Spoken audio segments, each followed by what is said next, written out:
भारत के सबसे रोमांचक गेमिंग प्लेटफॉर्म विंजो पर हैं 70 से भी ज्यादा गेम्स। तो खेलो अपने मनपसंद गेम्स और रोज जीतो करोड़ों के इनाम। Download now from winzogames.com। Game में वित्तीय जोखिम शामिल है और इसकी आदत लग सकती है। जिम्मेदारी और अपनी जोखिम पर खेलें। मुर्दाबाद मुर्दाबाद केजरीवाल हाय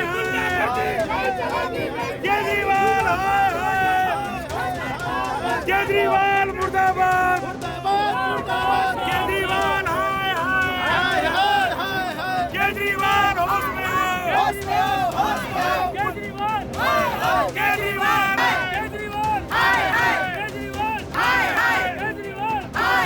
केजरीवाल केजरीवाल केजरीवाल मुर्दाबाद मुर्दाबाद केजरीवाल होश में आओ केजरीवाल होश में आओ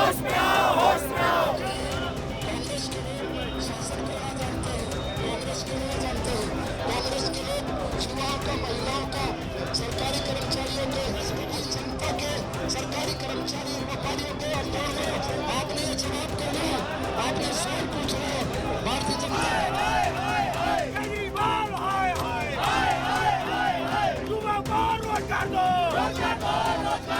वरना गद्दी छोड़ दो केजरीवाल चाहिए हिटलर चाहिए नहीं चलेगी इंकलाबो इंकलाब इंकलाबो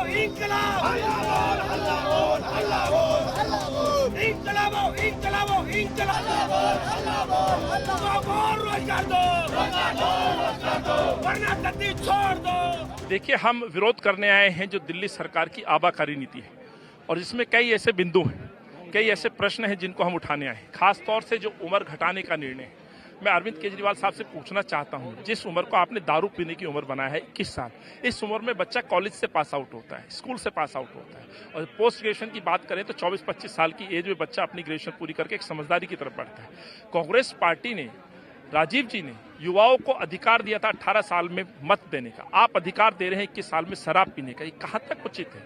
रोजगार चले गए, परिवारों में 2 वक्त के खाने के लिए लाले पड़े हुए हैं, और आप कहते हैं दारू पीजिए, शराब पीजिए, दिल्ली का रेवेन्यू बढ़ाइए।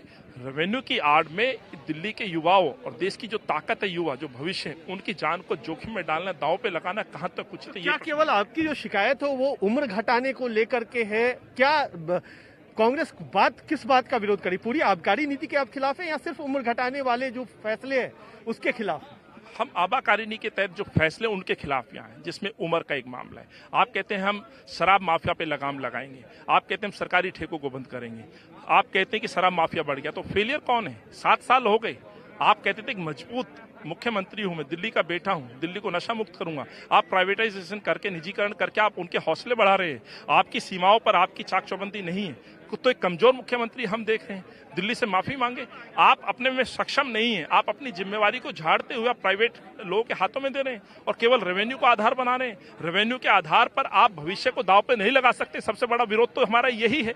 उम्र भी एक विरोध है। आप कहते हैं कि भ्रष्टाचार पे लगाम लगेगी, ये उम्र घटाना कैसे घटेगी? साहब, आपके चैनल के मैं श्रोताओं से भी पूछना चाहता हूं कि 25 से 21 साल कर देना, शराब माफिया पे कैसे लगाम लगाएगा? अरविंद जी के कौन से क्रोनोलॉजी जरा समझाएं। दूसरी बात मैं कहना चाहता हूं, इन्होंने कहा कि एक ठेका नहीं खुला, 440 ठेके पिछले 6 साल में खुले हैं। सबसे ज्यादा ठेके हमारे इसी वित्त मंत्री मनीष सिसोदिया की कॉन्स्टिट्यूंसी में है, पटपड़गंज में है। आप जाके देखिए, अपने चैनल के माध्यम से दिखाइए लोगों को। एक ही जगह कम से कम 10-15 ठेके एक ही इमारत में है। सबसे ज्यादा ठेके कभी खुले तो इसी ये अरविंद केजरीवाल की सरकार के दौरान खुले हैं, और इन्हीं का तमाम बातों का हम विरोध कर रहे हैं। दिल्ली को नशे की राजधानी नहीं बनने देंगे, ये सबसे बड़ा विरोध है।